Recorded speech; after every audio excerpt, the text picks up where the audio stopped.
you who broke it. They won't give you a new one. We'll see about that. When Fred and Raymond Gillette drove all the way to Sears in Rockland to get their hammer replaced, it had been a while. Say, would you look at that? Probably don't even sell hammers anymore. They found a lot of things had changed. It's this way. Excuse me, would you like to try some? What?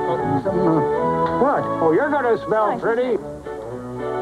Fred, what are you doing in there? What about our hammer?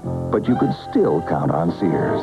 It's a Craftsman. Right, Craftsman hand tools have an unlimited warranty. There. Just for our records, can you remember when you bought it? Why, it was December. 1942.